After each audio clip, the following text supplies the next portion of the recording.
Let me get this out of the way from the start. I love Five Nights at Freddy's. It's dumb. It's really dumb. Dumb. It's gonna be so bad. It's really dumb. Okay, so I may poke fun at the series a lot, but I am still a big fan. Scott Cawthon, creator of Five Nights at Freddy's, served as the primary and often only developer for the first 6 games. Scott's beloved status in the community would be called into question in June of 2021, when his political donation controversy came to light.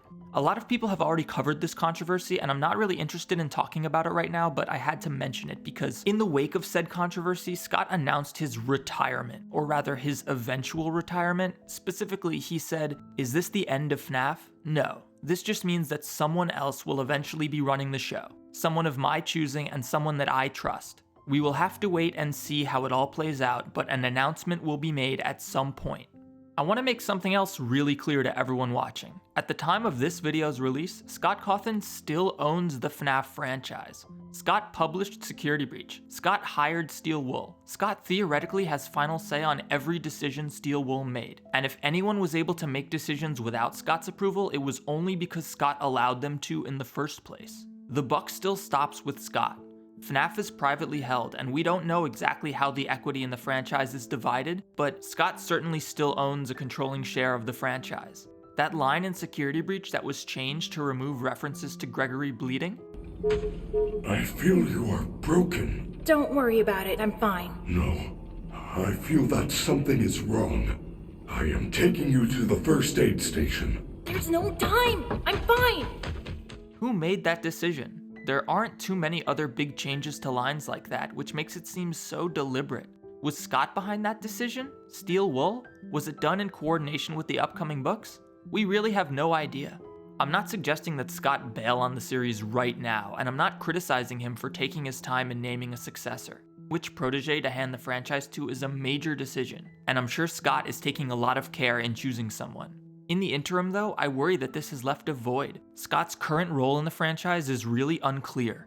He announces his retirement, but he still co-authors all the books. He still owns and publishes all the games. He gave the FNAF contract to Steel Wool and has been really hands-off, all but disappearing into the ether. This leaves me with one question. Is no one at the wheel? Scott's involvement with the FNAF community has always been a huge part of what made it so special. Think of how exciting it was watching those old FNAF live streams where Scott would be dropping us clues in real time on Scott games. Think of how sick it was when Dawko got that interview with Scott, finally shedding some light into the mind of the man behind the franchise. Think of how you should please subscribe to my channel. FNAF is an indie horror series, and Scott was always incredibly in touch with the community. We felt like we had a dialogue open with him, and that was really cool.